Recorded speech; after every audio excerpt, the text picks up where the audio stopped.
बिस्मिल्लाहिर्रहमानिर्रहीम नहमदुहु व नुसल्ली अला रसूलिल करीम अम्मा बाद। तमाम तर रियलिटीज़ को भुला के सारी के सारी हकीकतों को नज़रअंदाज करके गफलत की गोली खा के सो जाना और अपने आप को एजुकेटेड समझना यह अक्लमंदी नहीं है। अच्छी तरह से समझिए इस बात को। तमाम तर रियलिटीज़ को हकीकतों को भुला के गफलत की गोली खा के खुद को एजुकेटेड समझना, खुद को अक्लमंद समझना, ये सही नहीं है। अच्छी तरह से समझिए इस बात को। मौत हकीकत, ज़िंदगी हकीकत, हमारा खुद का वजूद हकीकत। अल्लाह ताला फरमाता कि ज़्यादा दूर नहीं जाना पड़ेगा, तुम्हारे अपने वजूद के अंदर निशानी बताऊँगा। समझिए इस बात को। कुछ बातें कहने की नहीं, समझने की होती है। ज़्यादा दूर नहीं जाना पड़ेगा, तुम्हारे अपने वजूद में निशानी बताऊँगा।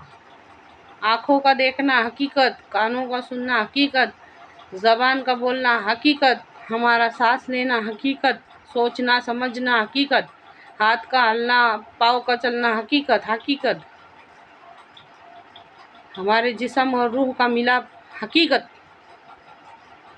इन सारी हकीकतों को नज़रअंदाज करके ज़िंदगी की हकीकत को, मौत की हकीकत को नज़रअंदाज करके हम हमारी गफलत के अंदर रह के अपने आप को एजुकेटेड और अक्लमंद समझ रहे हैं। अच्छी तरह से समझिए इस बात को।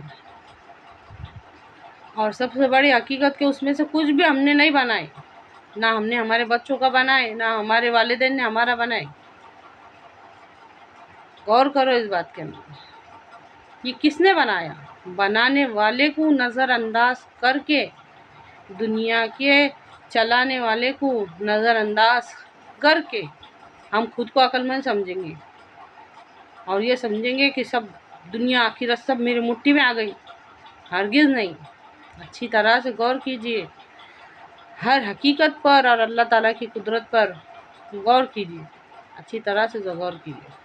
अगर मौत ही देनी थी तो ज़िंदगी क्यों? अगर मौत है तो ज़िंदगी है ही क्यों? हमारे जो आबा व अजदाद जिनको दुनिया से जाके 50-50, 100-100 साल हो गए, हमारे आबा व अजदाद, फिर वो दुनिया में आइश क्यों थे?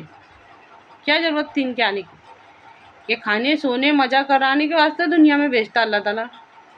खाओ पियो मज़े करो, जो जो तुमको करने का वो करके आओ, जो तुम्हारा दिल बोला वो करो, जो तुम्हारे मन में आया वो करो। हरगिज़ नहीं। अल्लज़ी खलक़ल मौता वल हयाता लियब्लुवकुम अय्युकुम अहसनु अमला। कुरान पाक में अल्लाह ताला इरशाद फरमाता है, गौर से सुनो कि हम ही ने मौत और ज़िंदगी बनाई ताकि तुमको आजमाए कि कौन किससे बेहतर अमल करके आता है।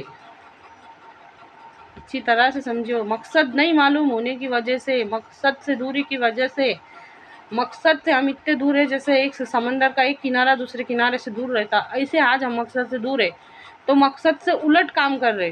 कौन किससे बदतर अमल करके आता, कौन किससे ज़्यादा कमाता, कौन किससे ज़्यादा जमाता, किसके पास किससे ज़्यादा सोना है, किसके पास किससे ज़्यादा चांदी है, किसके पास किससे बड़ी कार है, किसके पास किससे बड़ा बंगला है।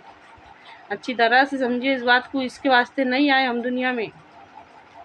तमाम तर रियलिटीज़ को भुला के, सारी की सारी हकीकतों को नज़रअंदाज करके, गफलत के नशे की गोली खा के गहरी नींद के अंदर पड़े हैं और अपने आप को एजुकेटेड समझते, अपने आप को ऐसा समझते कि मेरे जैसा अक्लमंद दुनिया में कोई नहीं है।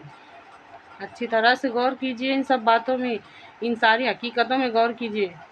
दुनिया की कोई ऐसी दुकान है जिसका चलाने वाला कोई नहीं है और बिगैर चलाने वाले की चलती? ये दुनिया कैसे चलती? इसको कोई ना कोई चला रहा जब चलती ना। अच्छी तरह से समझिए इस बात को। अल्लाह कौन है, रसूल कौन है, हम कौन है, हमारा मकसद क्या है, हमको क्या क्या करके जाना है, हम कौन सा रोल प्ले करने आए हैं। अच्छी तरह से समझिए इस बात को। ये बातें आपको कोई नहीं बताएगा। बात को समझिए। एक अपने बच्चों के हाथ में और खुद भी नोटबुक लेना, पेन लेना और इन बातों को अच्छी तरह से लिख के रख दो। पॉइंट भी नोटेड अपने जहन में रखो। इन बातों को कभी कभी कभी ध्यान से ना निकालो, जहन से ना निकालो। आपने दीन के नाम पे फितने फसाद ये होता हुआ देखे होंगे दुनिया के अंदर। आज ये हो रहा, फिरका परस्ती, झगड़ा, आलिमों में एक दूसरे में झगड़ा, ये हो रहा, जिसकी वजह से असल इस्लाम छुप गया ना, असल इस्लाम छुप गया। असल इस्लाम को जानने की कोशिश कीजिए। आखिर इस्लाम है क्या? हमको ये सब नहीं समझ में आ रहा, क्योंकि दिन के नाम पे ये सब हो रहा। अल्लाह माफ़ करे, हो रहा ये सब, फिरका परस्ती और तरह तरह के नवे बातें सामने आ रही है, लेकिन असल बात समझ में नहीं आ रही। ए अल्लाह, हमको सही पूरा दीन इस्लाम समझने की तौफीक अता कर और उस पर अमल करने की तौफीक दे। आमीन।